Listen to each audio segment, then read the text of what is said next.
Hello children, welcome to असा education. आज हम कर रहे हैं ग्रेड 12 की पॉलिटिकल साइंस से chapter 6 India and the world, इसकी एक्सरसाइज और क्वेश्चन आंसर। सबसे पहला पार्ट है इसमें, answer the following questions in detail, explain basic principles of Indian foreign policy. जो हमारे यहाँ की विदेश नीति है उसके मूल सिद्धांत यानी बेसिक प्रिंसिपल्स क्या हैं वो आपको जो है बताने हैं। तो the basic principles of Indian foreign policy are, सबसे पहला है नॉन अलाइनमेंट। नॉन अलाइनमेंट का क्या है कि इंडिया ने हमेशा से पॉलिसी जो है या नीति कह सकते हैं नॉन अलाइनमेंट की अपनाई है, और साथ ही साथ उसने क्या किया है, नॉन अलाइनमेंट एक बराबर का डिस्टेंस मेंटेन करके रखा है। जो दो बड़े पावर ब्लॉक्स हैं यूएसए और सोवियत यूनियन, या जो उस टाइम पे यूएसएसआर यूएसए, इन दोनों से जो है एक दूरी बना के रखी है।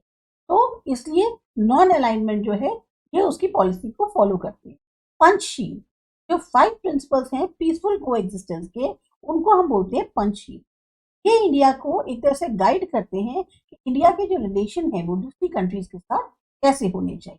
Peaceful resolution of conflicts, India का ये मानना है अगर आपको किसी भी तरीके की अंतर्राष्ट्रीय मतभेद है तो उनको अगर सॉल्व करना है तो उसको शांतिपूर्ण तरीकों से, और इसी के लिए वो काफी ज्यादा एक्टिव तौर पे पार्टिसिपेंट रहा है जब भी कोई पीस कीपिंग मिशन हुए हैं पूरी दुनिया के अंदर।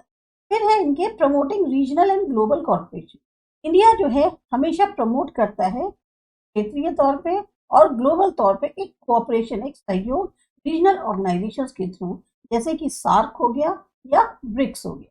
प्रोटेक्टिंग नेशनल इंटरेस्ट, इंडिया की जो फॉरेन पॉलिसी है वो मेनली गाइडेड किससे है कि हमें प्रोटेक्ट करना है, प्रमोट करना है अपने जो नेशनल इंटरेस्ट है उनको, जिसमें एक टेरिटोरियल इंटीग्रिटी बनी रहे, यानी कि जो हमारा एरिया है, हमारा जो एक टेरिटरी है की अखंडता बनी रहे, आर्थिक तौर पे उन्नति हो, ग्रोथ हो, और कल्चरल हेरिटेज जो है, जो हमारी सांस्कृतिक विरासत है, इन सब का जो है हम प्रमोट भी करें और प्रोटेक्ट भी करें। ये जो प्रिंसिपल्स हैं ये कॉर्नरस्टोन माने जाते हैं फॉरेन पॉलिसी का, और इन्होंने ही गाइड किया है उसके रिलेशन और कंट्रीज के साथ, जो आज की तेज दुनिया में इतनी तेजी से बदलता हुआ ग्लोबल एनवायरनमेंट है उसके अंदर। नेक्स्ट क्वेश्चन है, state the determinants of the Indian foreign policy. अब डिटर्मिनेंट्स यानी कि एक तरह से मेन फीचर्स क्या है इंडियन फॉरेन पॉलिसी के, नेशनल इंटरेस्ट, प्रोटेक्शन और प्रमोशन नेशनल इंटरेस्ट का, जैसे भी हमने ऊपर पढ़ा था, टेरिटोरियल इंटीग्रिटी, इकोनॉमिक ग्रोथ और कल्चरल हेल्थ, ये मेन डिटर्मिनेंट्स माने गए हैं इंडियन फॉरेन पॉलिसी के। डोमेस्टिक पॉलिटिक्स, अब डोमेस्टिक पॉलिटिकल कंसिडरेशन जिसमें आपका आता है पब्लिक ओपिनियन और क्या स्टैंड है पॉलिटिकल पार्टीज का, जो कि हमारी इंडियन फॉरेन पॉलिसी के को शक्ल दे सके। जियो पॉलिटिकल कंसिडरेशन, जियो पॉलिटिकल लैंडस्केप साउथ एशिया का है और पूरी दुनिया का, इसमें प्रेजेंस है दो बड़ी बड़ी पावर्स की, रीजनल तौर पर राइवलरीज हैं और सिक्योरिटी कंसर्न्स हैं। ये सब जो है प्रभावित करती हैं इंडिया की फॉरेन पॉलिसी को। इकोनॉमिक इंटरेस्ट, इंडिया की जो फॉरेन पॉलिसी है वो इन्फ्लुएंस है इकोनॉमिक कंसिडरेशन ध्यान रखते हैं। इसमें ट्रेड रिलेशंस आते हैं, इन्वेस्टमेंट की क्या अपॉर्चुनिटीज हैं वो आती हैं, और एनर्जी की जो सिक्योरिटी है उसको भी लेकर के इकोनॉमिक इंटरेस्ट आते हैं।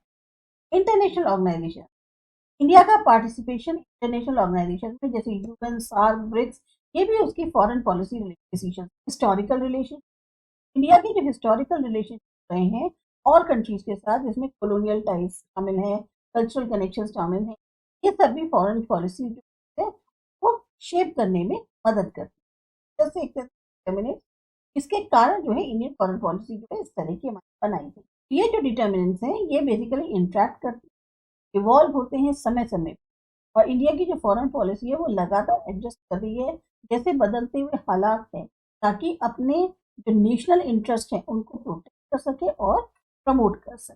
थर्ड क्वेश्चन आता है कि इंडिया के कैसे रिलेशन है नेबरिंग नेशंस के साथ, जो हमारे पड़ोसी राज्य हैं, पड़ोसी देश हैं, उनके साथ इंडिया के कैसे रिलेशन है। इंडिया के काफी कॉम्प्लेक्स रिलेशन हैं अपने नेबरिंग नेशन के साथ, और ये जो है बेसिकली हिस्टोरिकल, कल्चरल और पॉलिटिकल फैक्टर्स के कारण इस तरीके के हो गए हैं। सबसे पहले ले लेते हैं पाकिस्तान। क्या और पाकिस्तान की एक बहुत लंबे समय से कॉन्फ्लिक्ट चल रही है, खासतौर से जो डिस्प्यूटेड रीजन है कश्मीर का उसको लेकर, और इसी के कारण 3 बार आपस में वॉर भी हो चुके हैं। बायलैटरल रिलेशन जो है इधर बीच में इम्प्रूव हुए हैं, इसमें दोनों कंट्रीज जो हैं वो एंगेज टॉक्स में, लेकिन कहीं ना कहीं जो टेंशन है वो बरकरार है। इंडिया और चाइना के रिलेशन, इंडिया और चाइना की मिक्स रिलेशनशिप, इसमें ज्यादा से ज्यादा ट्रेड जो है रिलेशनशिप वो है, और बढ़ती हुई जो इकोनॉमिक टाइज हैं, आर्थिक तौर पे जो संबंध हैं, और साथ ही साथ टेरिटोरियल डिस्प्यूट हैं और सिक्योरिटी कंसर्न। ये दोनों कंट्रीज जो है पूरी तरह से कोशिश कर रही हैं कि अपने रिलेशन को बेहतर कर सकें, टॉक्स और जॉइंट इनिशिएटिव, पर टेंशन अभी भी एग्जिस्ट कर। नेपाल, इंडिया का और नेपाल का एक बहुत ही क्लोज और हिस्टोरिक रिलेशन है, खास तौर से कल्चरल और इकोनॉमिक टाइज जो है उसके कारण भी है, और ओकेजनल तौर पे कई बार टेंशन हो जाती है ट्रेड और इमिग्रेशन को लेकर।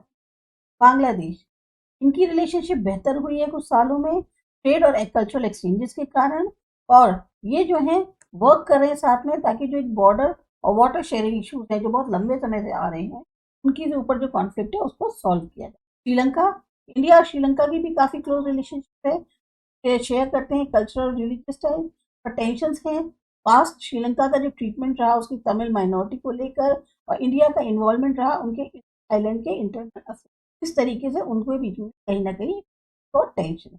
इंडिया के जो रिलेशनशिप है अपनी नेबरिंग कंट्री से वो काफी कॉम्प्लेक्स है और कॉन्स्टेंटली इवॉल्व हो रहे हैं, और ये जो है basically historical, cultural, political factors तरीके के हो गए। अब आता है नॉन अलाइनमेंट क्या है। आपको रोल क्लैरिफाई करना है इंडिया का जो पॉलिसी है नॉन अलाइनमेंट की।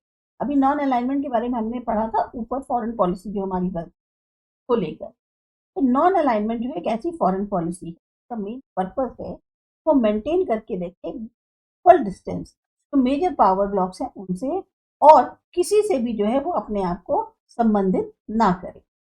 ये पॉलिसी जो है सबसे पहले आर्टिकुलेट करी गई थी इंडिया के पहले प्राइम मिनिस्टर जवाहरलाल नेहरू द्वारा 1950-1960 में, कोल्ड वॉर के टाइम पर, जब बहुत सारी कंट्रीज जो है वो एक दूसरे से जुड़ रही थी, या तो यूनाइटेड स्टेट्स से जा रही थी जो कि वेस्टर्न ब्लॉक था, या सोवियत यूनियन से जो कि ईस्टर्न ब्लॉक। इंडिया का जो रोल था पॉलिसी ऑफ नॉन अलाइनमेंट में वो था कि मेंटेन करना है इंडिया सोवरेनिटी, अपनी जो फॉरेन पॉलिसी डिसीजन मेकिंग है उसमें प्रमोट करना है पीस और स्टेबिलिटी पूरी दुनिया में, और एक आवाज को प्रोवाइड करना है ताकि जो कि क्या कहते हैं डेवलपिंग वर्ल्ड है इंटरनेशनल रिलेशंस के लिए भी एक आवाज बनना है। इंडिया ने देखा कि वो जो है लीडर हो सकता है नॉन अलाइनमेंट मूवमेंट का, एक ऐसी ग्रुप कंट्रीज की जो प्रमोट करना चाहती हैं कलेक्टिव कोऑपरेशन आपस में, और दोनों जो हैं या और जो कंट्रीज हैं वो मेजर पावर ब्लॉक्स के साथ जाना नहीं चाहती है, जुड़ना नहीं चाहती। इंडिया का एक बहुत ही एक्टिव रोल रहा नॉन अलाइन मूवमेंट में, और इसने जो है इस प्लेटफॉर्म का इस्तेमाल किया ताकि अपने खुद के इंटरेस्ट को और बढ़ा सके, प्रमोट कर सके उसका जो विजन है जस्ट और इक्विटेबल वर्ल्ड ऑर्डर का। सेकेंड क्वेश्चन है, right a short note on the following. सबसे पहले नॉन अलाइनमेंट। नॉन अलाइनमेंट जैसा हम पढ़ चुके हैं एक ऐसी फॉरेन पॉलिसी है जिसमें कंट्री जो है मेंटेन कर रही है इक्वल डिस्टेंस, जो बड़े बड़े पावर ब्लॉक्स हैं उनसे अपने आप को अलाइन नहीं कर रही है किसी। ये जो है ज्यादा पॉपुलराइज हुआ कोल्ड वॉर एरा के दौरान, क्योंकि उस वक्त कंट्रीज जो है वो अपनी इंडिपेंडेंस को मेंटेन करना चाहती थी, सोवर्निटी मेंटेन करना चाहती थी, फॉरेन पॉलिसी डिसीजन मेकिंग है साथ ही साथ प्रमोट करना चाहती थी पीस ऑफ सिक्योरिटी वर्ल्ड के अंदर। इंडिया ने एक बहुत ही अहम रोल प्ले किया नॉन अलाइन मूवमेंट में। इसका मेन एम था एक आवाज बनना डेवलपिंग वर्ल्ड के लिए इंटरनेशनल रिलेशंस के।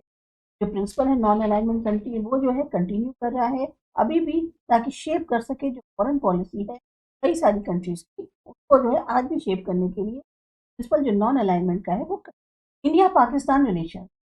इंडिया और पाकिस्तान के जो रिलेशन है, अगर बायोलेटरल रिलेशनशिप देखी जाए इंडिया और पाकिस्तान की, तो बेसिकली हम इन्हीं इंडिया रिलेशंस के बारे में हर बार रेफर करते हैं। तो रिलेशनशिप जो है वो बेसिकली मार्क करी जाती है जो लगातार बढ़ी आ रही है, हम लोगों की आ रही है disputed region Jammu and Kashmir है उसको लेकर, या फिर जो रिलीजियस और कल्चरल डिफरेंस। बहुत कोशिशें करी गई कि रिलेशंस को इम्प्रूव किया जाए, टेंशन जो दोनों कंट्री के बीच में है वो अभी परसिस्ट कर रही है, के कारण कई सारे वॉर हुए और मिलिट्री कॉन्फ्लिक्ट्स। रिसेंट ईयर्स में पीस टॉक्स की भी करी गई और रिजल्ट उतना ज़्यादा नहीं अच्छा आया था। जो रिलेशनशिप है इंडिया और पाकिस्तान सबसे ज़्यादा कॉम्प्लेक्स और वोलेटाइल है पूरी दुनिया के अंदर, इसमें जो पोटेंशियल है कॉन्फ्लिक्ट का कि लड़ाई जो है बनी हुई है या मतभेद बना हुआ है वो ज़्यादा, मतलब बहुत ज़्यादा है। सार्क, सार्क कहते हैं south Asian association for regional corporation. ये एक ऐसा रीजनल इंटर गवर्नमेंटल ऑर्गेनाइजेशन है में 8 कंट्रीज हैं south Asia, Afghanistan, Bangladesh, Bhutan, India, Maldives, Nepal, Pakistan और श्रीलंका। तो स्टैब्लिश किया गया था 1985 में। मेन गोल था प्रमोट करना इकोनॉमिक और कल्चरल कोऑपरेशन को, रीजनल इंटीग्रेशन को, और एड्रेस करना जो भी रीजनल चैलेंजेस हैं उनको कलेक्टिव एक्शन के।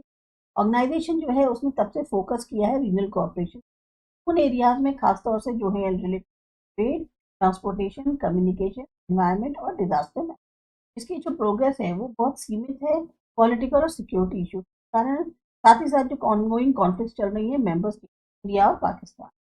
सब चैलेंजेस के बावजूद भी साउथ जो है बहुत ही क्रूशियल रोल प्ले करता है प्रमोट करने में रीजनल कोऑपरेशन को, और साथ ही साथ जो खास तौर से कॉमन इश्यूज है साउथ एशिया के उनको एड्रेस करने में काफी हेल्प करता है। फिर आता है G20।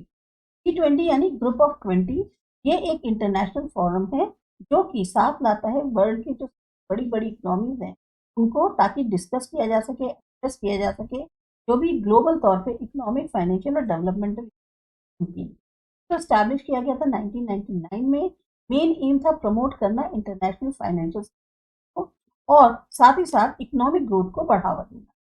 G20 में 19 कंट्रीज हैं और यूरोपियन यूनियन है जो कि रिप्रेजेंट कर रहा है 85% वर्ल्ड जीडीपी को और 2/3 उसकी पॉपुलेशन। G20 कंट्रीज जो हैं वो एनुअल समिट्स जो हैं वो करती हैं जहाँ पर लीडर डिस्कस करते हैं, कोऑर्डिनेट करते हैं उनकी पॉलिसीज को, ताकि एड्रेस किया जा सके ग्लोबल इकोनॉमिक चैलेंज को और प्रमोट किया जा सके सस्टेनेबल और इंक्लूसिव ग्रोथ।